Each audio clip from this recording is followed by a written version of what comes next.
Eastern Canada's American frontier. From the St. Lawrence River to Passamaquoddy Bay and the open waters of the Atlantic, where New Brunswick meets the state of Maine. Recreating New Brunswick's rich Loyalist heritage. They really didn't believe in the anarchy of the rioting mobs in colonial America. International communities separated by politics, bound by culture. It is fascinating to discover the intimate linkages between both countries. And a border that divided a nation at the easternmost point in the United States. My mission here is to try to have the Passamaquoddy put back on the map in Canada. Now, we trace the secrets of the world's longest undefended border. More than 6,000 kilometers of rugged American frontier. Canada, over the edge.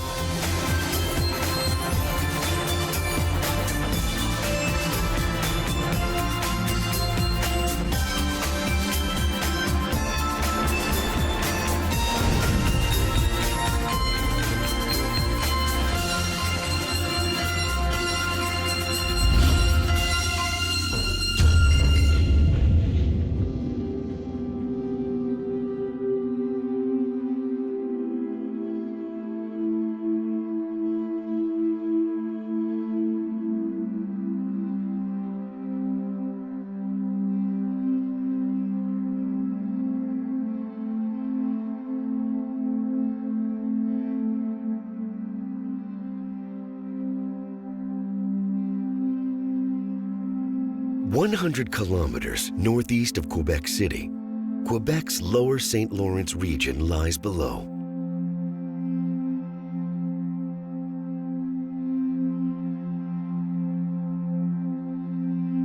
This vast region measures more than 22,000 square kilometers, extending into the province of New Brunswick and the state of Maine.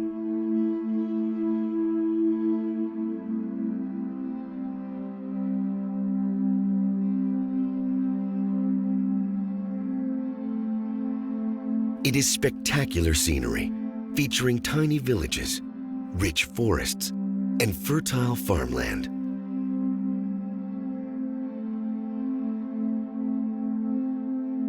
Agriculture employs more than 3,000 residents here, a legacy to First Nations peoples and European settlers who farmed centuries ago.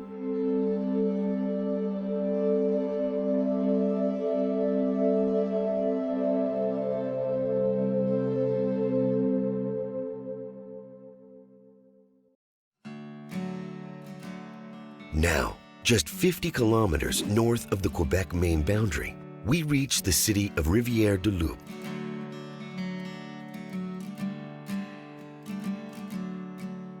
Rivière-du-Loup was settled in 1673 and later incorporated as a city in 1910.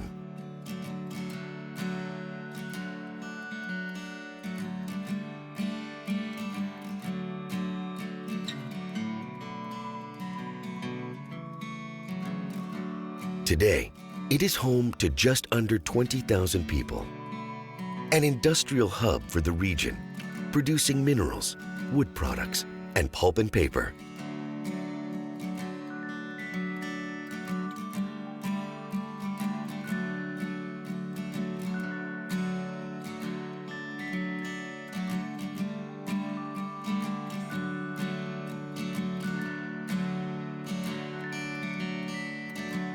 The city is also a cultural crossroads.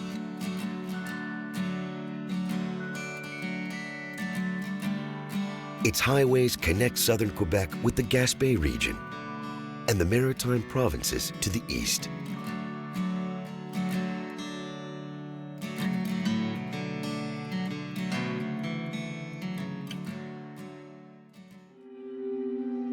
Heading inland, rolling hills line the horizon.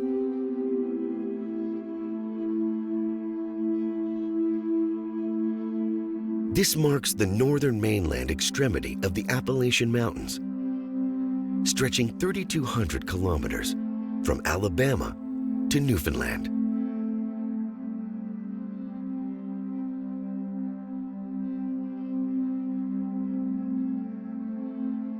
Continuing southeast, we reach the border communities of Pohegemanook, Quebec, and Estcourt Station, Maine.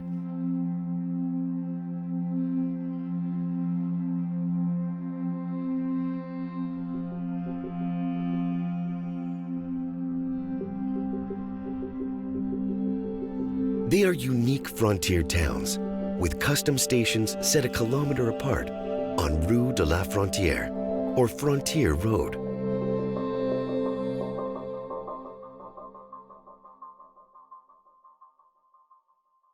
My name is Philip Dumont.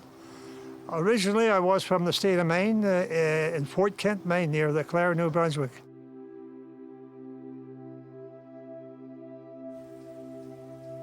I live down the road to the right here. I was sent up here by the state of Maine to work as a state game warden. And there's a state house there that I bought from them. It's right next to the boundary. The American border stretches just north of Dumont's house, making it the northernmost point in New England. But while he lives in America, the road at the foot of his driveway is in Canada. Dumont says the unique geography is due to forestry, with wood being shipped from Maine forests to Quebec mills. It is a bond that has existed for decades, bridging nationality, culture, and language.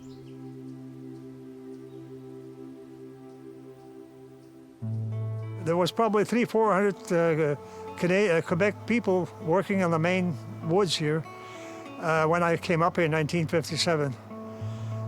So they needed a game warden to wash so they didn't take too many deer or moose out. And I've been here since then. I retired in 1995. Today, Estcourt Station, Maine has a population of 4. It also has a gas station located 60 meters inside America, but only accessible from Canada. The station was made famous in 2002 when a Pohegemanook resident was arrested for fueling up without registering at the border, a common practice at the time. That resident spent 5 weeks in a Maine prison, requiring intervention from the U.S. Secretary of State. We had it pretty easy here for quite a long time. We reported when we went by. But since 9/11, things went completely, well, they boosted the boundary 100% almost. And even if they see you 10 times a day, you still have to go through the whole procedure of reporting. For Dumont, life as an American, surrounded by Canada, presents challenges. If there was a fire here, I'd have to use the Canadian facilities, the fire department. If somebody was going to try to murder me, I'd have to have a Canadian police officer to come over. So I'm pretty well on my own here. But luckily, Philip Dumont has good neighbors, some with even more unusual circumstances. Mon nom est Edmond Lévesque. Je suis un Canadien né au lac Baker en 1919, que ça donne 94 ans à l'heure actuelle. Edmond Lévesque lives next door and adjacent to the Canada Customs Station, literally on the edge of Canada.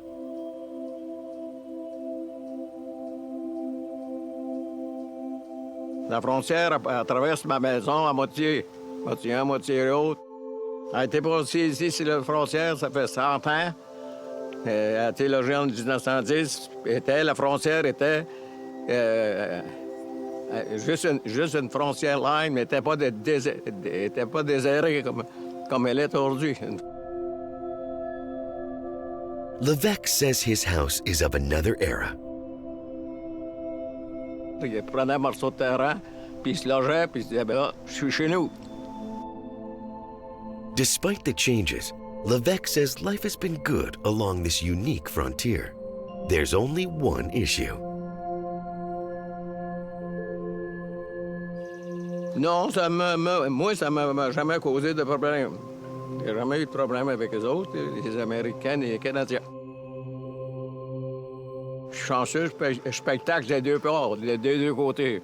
Spectacle américaine puis spectacle canadienne. C'est ça mon changement. Today, Pohegemanook, Escort Station, and its residents are legacies of an era when the international boundary was simply a guide, when Quebec and northern Maine shared a common culture and language. Where I came from in Fort Kent, we were brought up in French, and they had to hit us behind the head to learn the English language. We had to stay in the corner in school if we spoke any French at all. When I came to Escort, there was a lot of words in French language I had never heard before, so I learned them fast. But I still don't speak a perfect French, and I still don't speak the perfect English either. It's just that it's a mixture sometimes.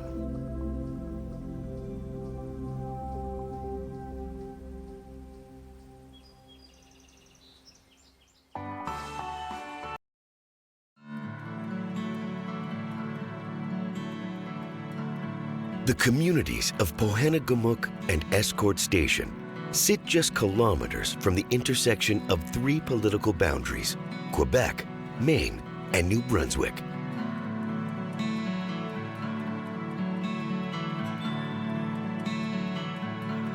Here, we head south, following the contours of the St. Francis River, marking the Canada-US divide.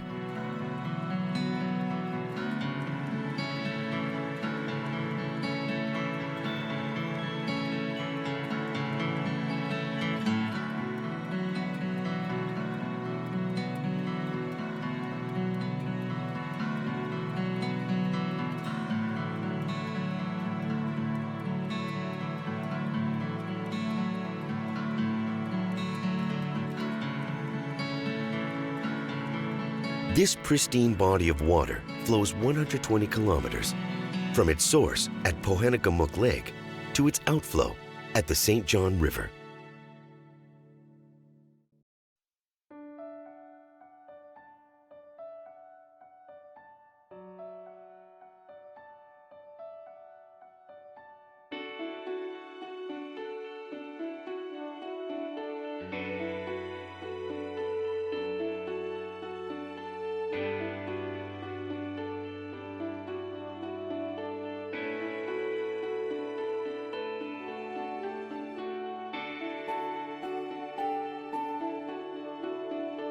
Here, the border shifts northeast, tracing the river through the region known as Madawaska.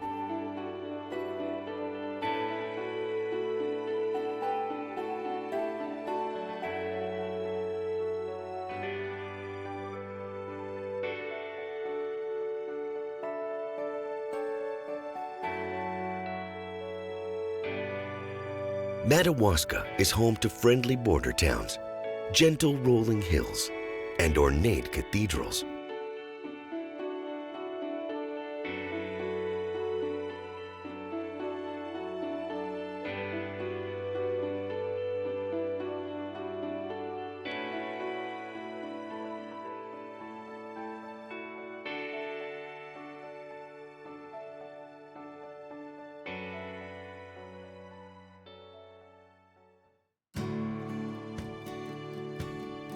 But it wasn't always so peaceful.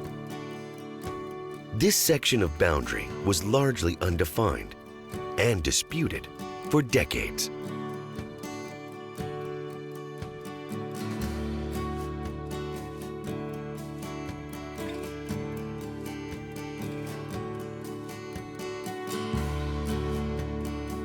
In the 1830s, the state of Maine wanted access to valuable forests in the area, while the British protected transportation routes through the St. John River Valley.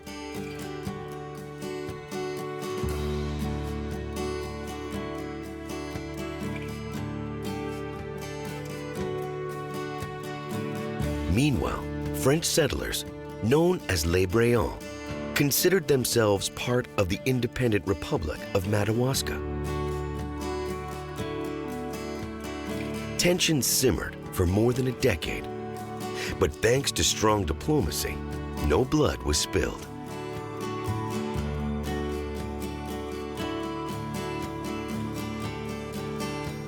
The modern-day border was finally established in 1842 with the signing of the Webster-Ashburton Treaty.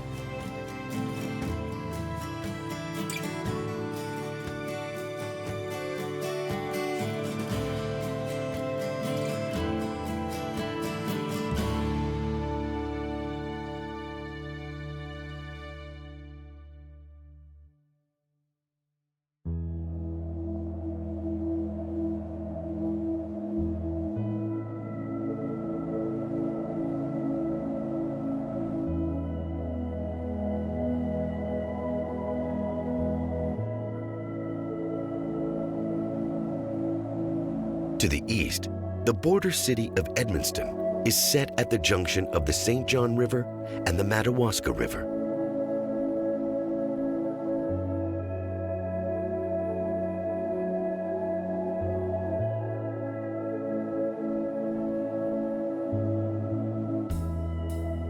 It is a forestry town, sustained by the rich natural resources that brought this region close to war centuries ago.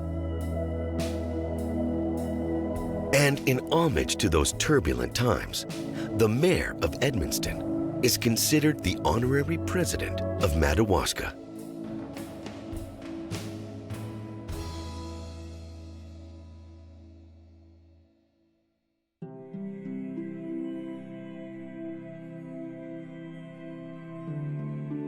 "50 kilometers to the southeast, along the St. John River, we reach the next community on the Canada-US divide. Grand Falls, Grand Sault, is home to just over 5,000 people, the only town in Canada whose name is in both official languages.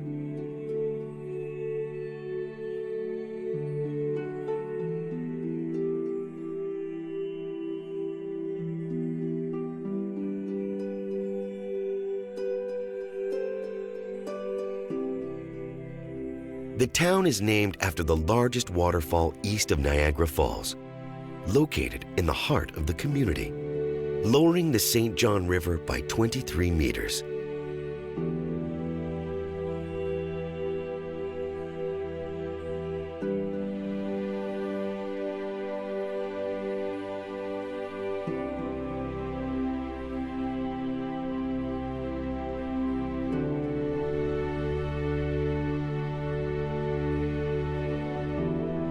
And Grand Falls marks a unique point on the Canada-US divide. Here, the international boundary shifts from water to land, from the St. John River to a straight fixed point known as the North Line.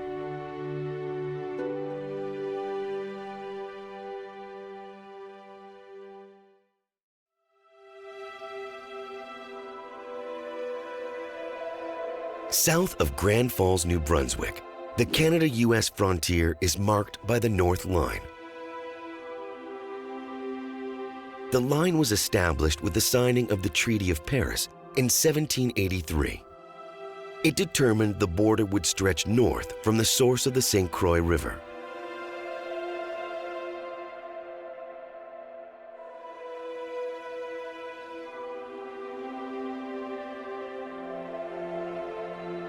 The North Line is lined by forests and flanked by frontier farms.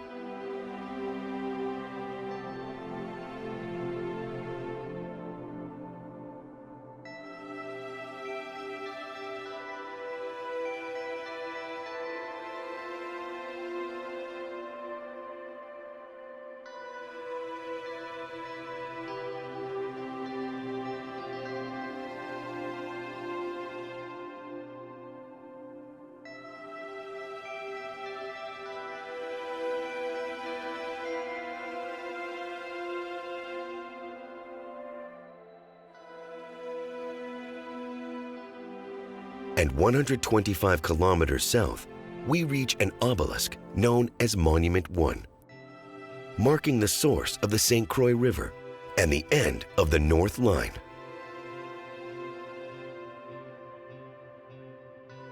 Monument 1 is the first of 8,000 border markers lining the Canada-US boundary.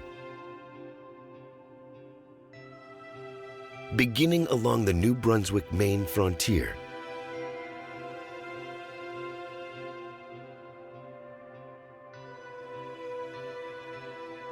through Quebec and Ontario,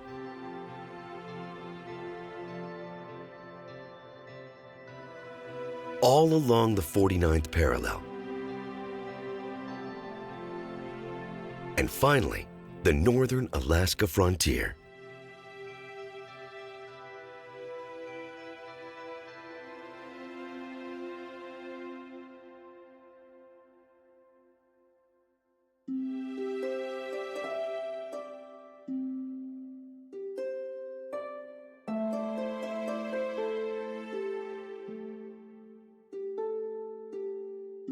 Heading inland, we return to civilization. This is the city of Fredericton, home to more than 50,000 people.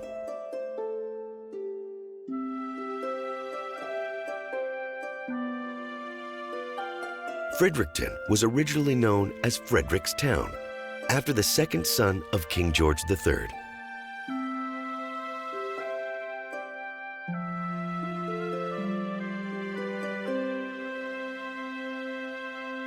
It was renamed in 1785 after being named provincial capital.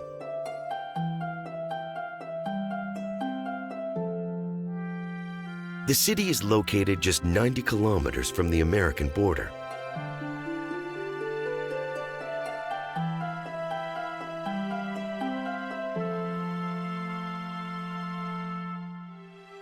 During the American Revolution, the Fredericton region became a destination for British Loyalists fleeing the South.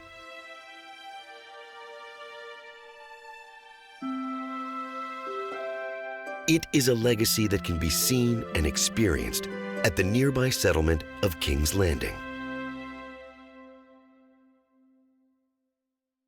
I'm Darrell Butler. I'm manager of Heritage Resources here at King's Landing Historical Settlement. King's Landing is a settlement, or represents a settlement, that would have evolved over time. With the arrival of the Loyalists in 1783, then there were pre-Loyalist settlers or planters that moved up into this area in the 1790s. Scottish immigrants and then eventually Irish immigrants moved into the area. And that's who we represent, are the people that lived in rural New Brunswick throughout the 19th century.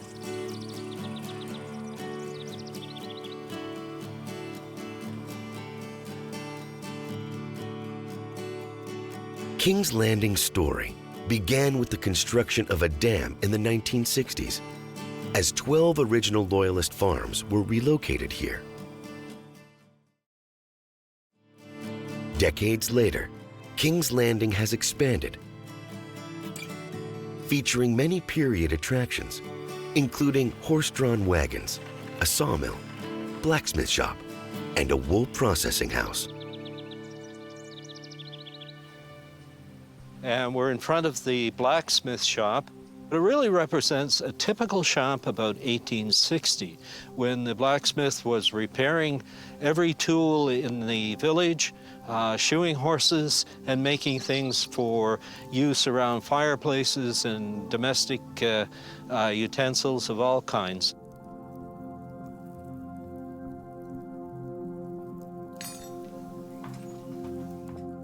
The John Hunt Eustace House is a farmhouse where we're processing wool, and visitors can join in and they can wash wool, pick it, and card it, and then they can spin it into thread where it can be woven into blankets, made into cloth, and then into clothing. It was essentially the fundamental skill that every woman learned in the 19th century.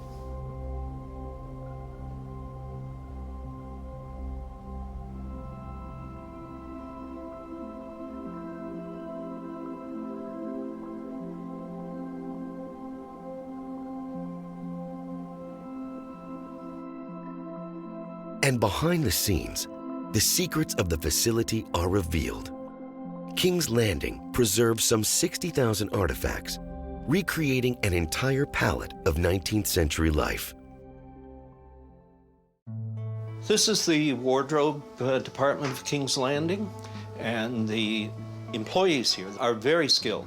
They are able to take artifacts in our collection where we know these pieces of clothing have been worn here in New Brunswick, and we can lay out a dress or a shirt, whatever it is, and they can study it very carefully, and then they can take a pattern off it and make an exact duplicate of it.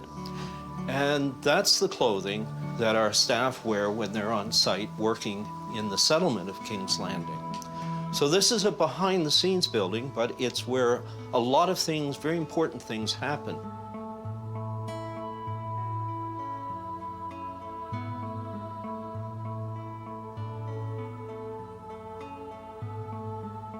So that means these ladies have to know exactly what was in style in 1820, not only the dress, but also the bonnet, the hats, the undergarments and footwear, right from 1820 right through to 1900, 1915. They make the clothing that make our people on site believable.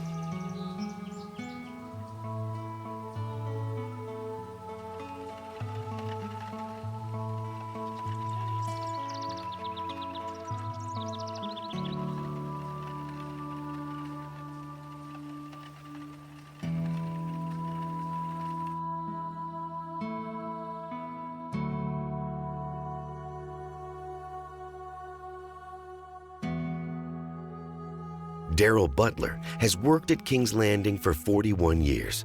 He believes lessons learned from the Loyalists are key to understanding the foundations of Canada. King's Landing's collection evolved by collecting estates so that we can actually study how families changed and evolved over generations. We collected shops, whole blacksmith shops and other shops, so that we could see all of the things that tradesmen worked with and all of the things that they did. And they can be researched and studied for generations to come, so we'll never forget how people lived and worked, not only in New Brunswick, but in a colony that evolved to become a founding partner of Confederation.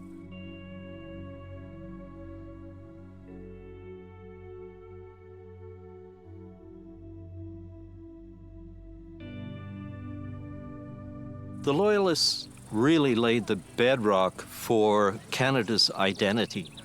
One of the reasons that many people became Loyalists, in other words, supporters of the King, is they really didn't believe in the anarchy of the rioting mobs in colonial America. So peace, order, and good government was a credo of the Loyalists. So that whole concept of Canada really enjoying peace and enjoying good government and stability is the fundamental values that the Loyalists gave us.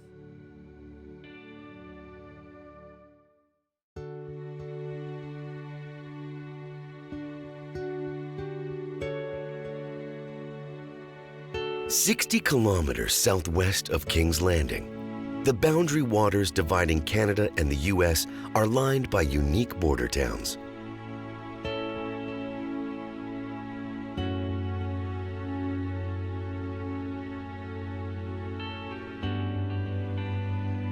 This is Forest City, New Brunswick, and Forest City, Maine.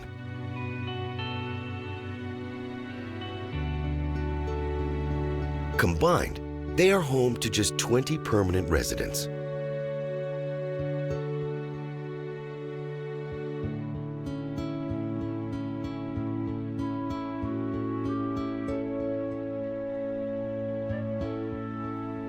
Nonetheless, in 2009, the Department of Homeland Security announced plans to construct a $16 million mega-crossing, evicting a Forest City, Maine resident in the process.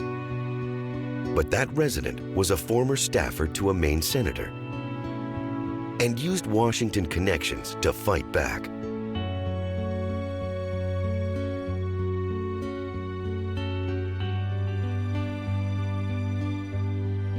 The facility was eventually scaled down to the $6 million expansion that exists today.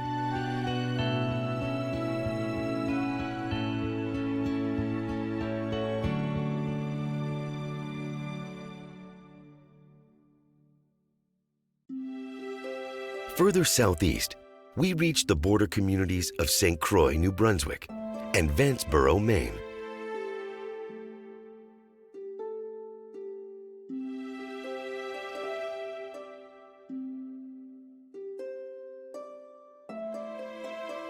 Vanceboro is home to just 140 people, but holds a unique place in 20th century history.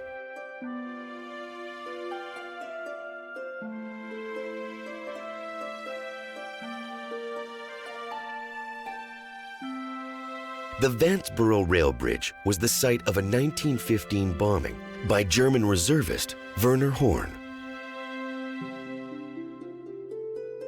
Horn was paid $700 by German authorities to execute the bombing, in response to rumors that Canada was receiving war supplies from a neutral America to the south.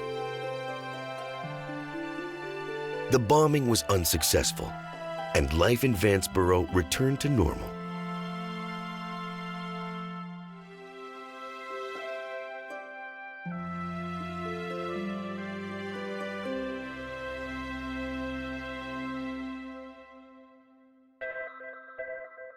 Continuing south along the St. Croix River, we reach the border communities of St. Stephen, New Brunswick, and Calais, Maine.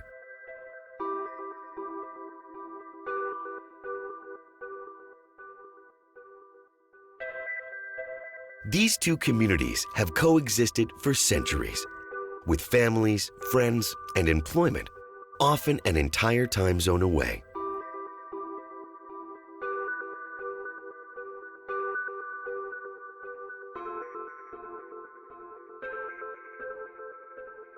Like many border towns, every day is a unique experience.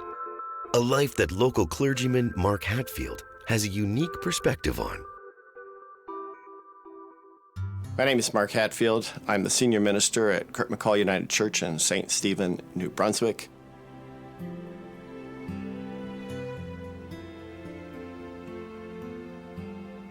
As part of the St. Croix Presbytery, I'm also serve at the First Congregational Church in Calais. Since his arrival to St. Stephen and Calais, Hatfield has recognized deep bonds linking these communities. As a newcomer here, it is fascinating to discover the intimate linkages that are present between St. Stephen and Calais. There's a lot of families that have intermarried. Before the hospital was built here, you would have your babies in Calais.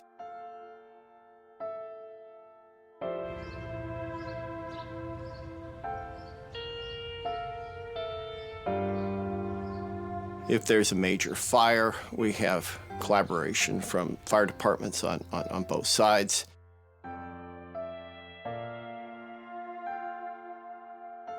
When the War of 1812 took place, there was no conflict whatsoever because the man who started this particular church was serving in both countries and set up a committee and ensured that there'd be peace between both communities. In fact, Hatfield says until recently, the border was barely noticeable to residents.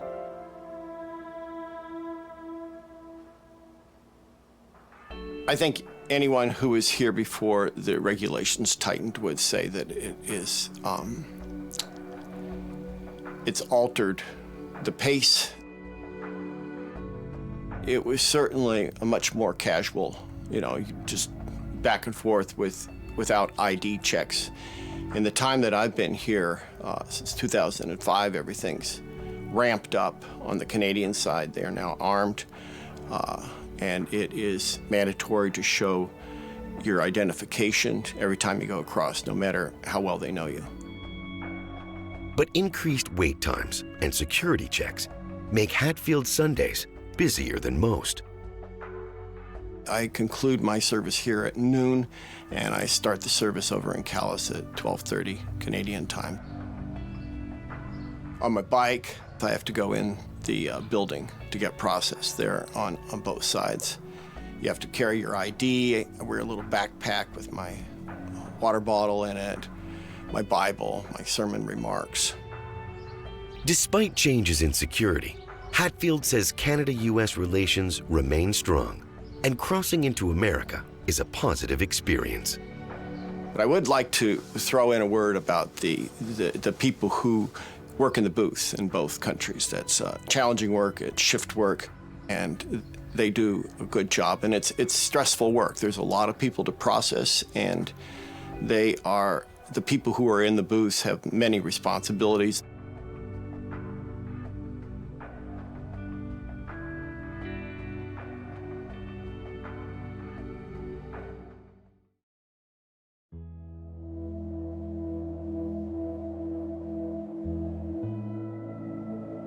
The border communities of St. Stephen, New Brunswick and Calais, Maine are located near the southern extremity of the St. Croix River.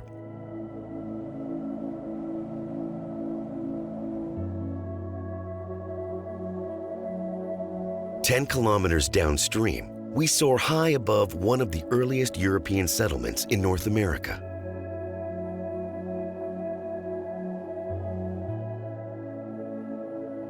St. Croix International Historic Site is American territory, set in the middle of the St. Croix River.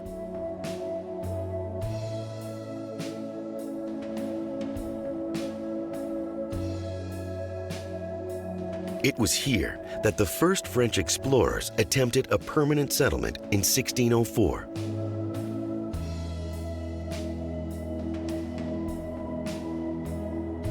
But the first winter was a disaster, killing 35 people.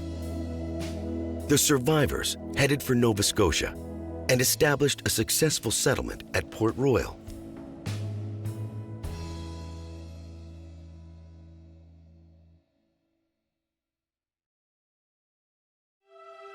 Just 5 kilometers further, we approach the iconic town of St. Andrews.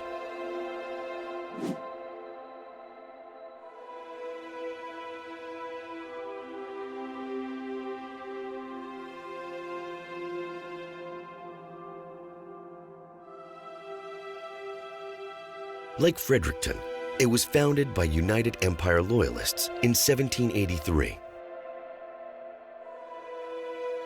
Many of the town's original buildings still stand, some relocated from Maine during the American Revolution.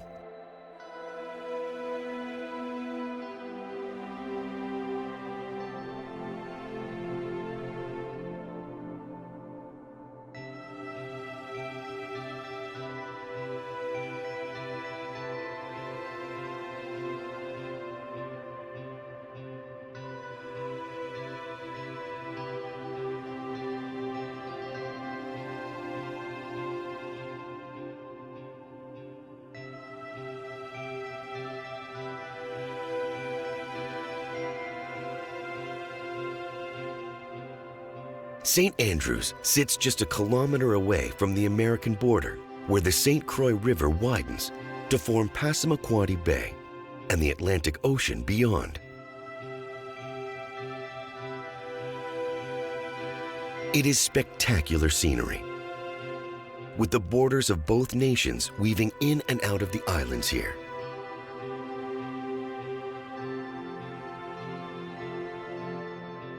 And while the stories of Canada and America are recorded and respected, some residents find themselves caught in the middle. The Passamaquoddy First Nation predates European settlement and has always existed on both sides of the border. Today, the Passamaquoddy are only recognized in America.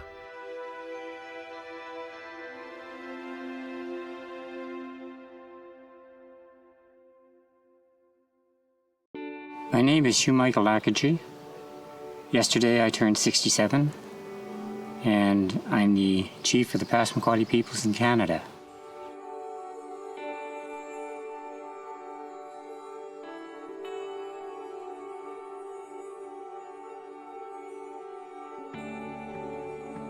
My mission here is to try to have the Passamaquoddy put back on the map in Canada.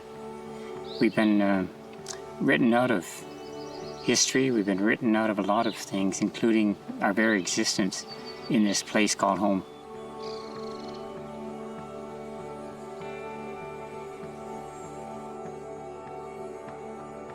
From their small office in St. Andrews, Acadie and others have embarked on a bold legal challenge to have the Passamaquoddy recognized in Canada.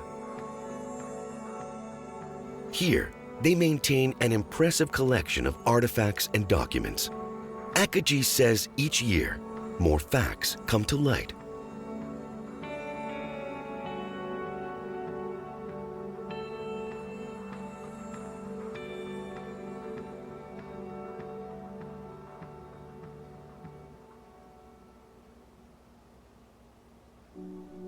There's a recent discovery, an archaeological site, if you will. When they put through the new highway, they came up with 13,000 years of evidence of Passamaquoddy existence in this territory. We also have a recent history of treaties. We have a lot of documented history that is written. We have quite a very rich history of our people here.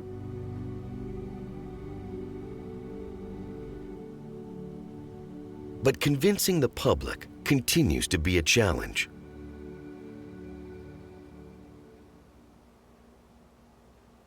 Along the way, we found quite a few people that are willing to help us find our justice in correcting what's been done. A lot of this is done through church groups. Church organizations are very strong in standing behind us. A lot of environmental groups have worked hard with us. Native organizations have welcomed us back into the fold. It's just dealing with the government that seems to be a very slow, lengthy, and again, frustrating process.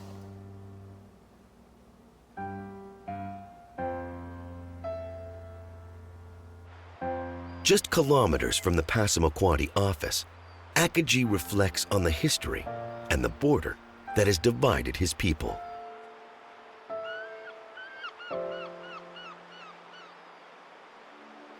What you see behind me is Passamaquoddy Bay, and you'll find that the border runs right through it. This is the line they chose to split the two countries, Canada and the United States. And when they split the countries, they also split a people. So they divided the very thing that united us, the very waters that defined us.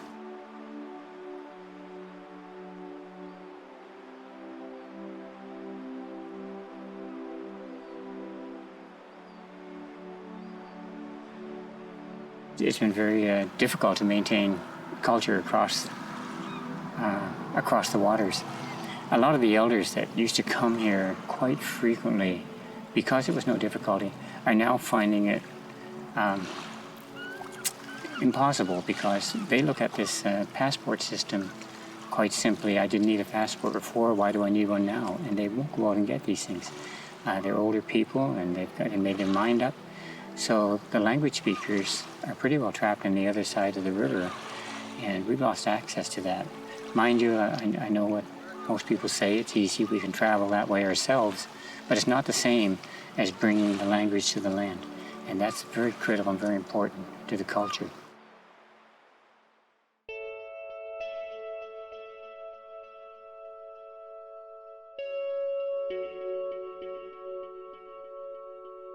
Continuing offshore, we approach the American city of Eastport, located on Deer Island.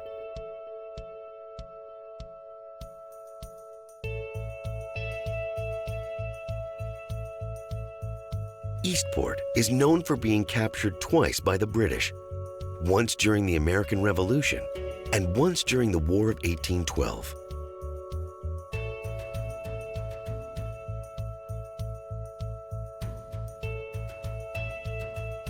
Both times, the English were unsuccessful in establishing a colony that would have been called New Ireland.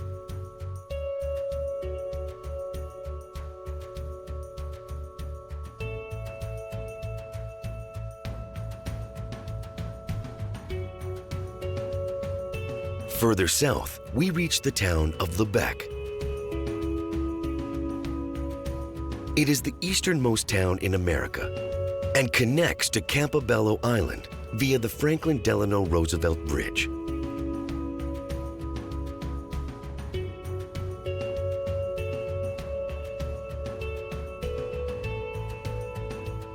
In a unique twist, the island is Canadian, but only accessible by road from the United States.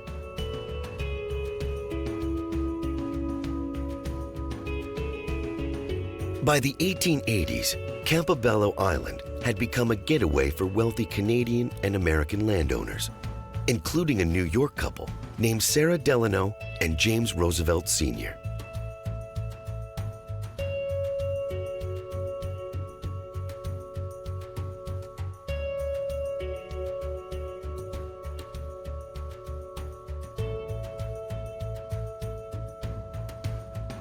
Their son, the future president, Franklin Delano Roosevelt, would spend his summers here until 1939. 25 years later, Roosevelt Campobello International Park was unveiled by President Lyndon Johnson, Canadian Governor General George Vanier, and Prime Minister Lester Pearson.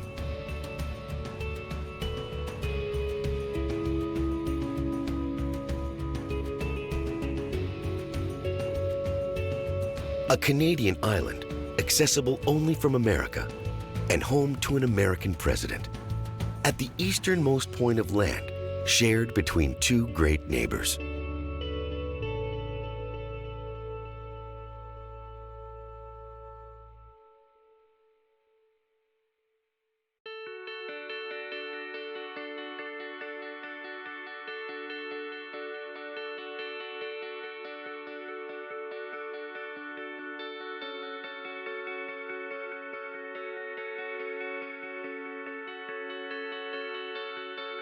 From the St. Lawrence River and the boundary waters of the Madawaska region,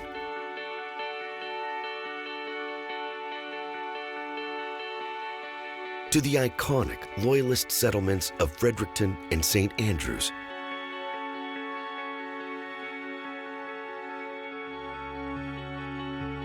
to the disputed territories of the Passamaquoddy First Nation,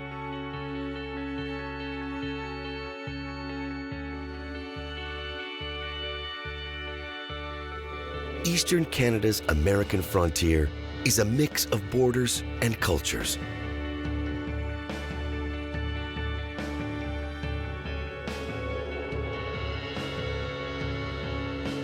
It is historic communities preserving an era without boundaries.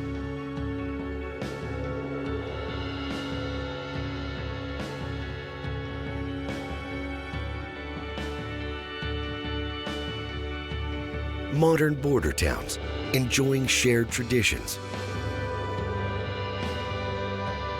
And looking to the future on the eastern extremity of the world's longest undefended border. Here on the edge of Canada.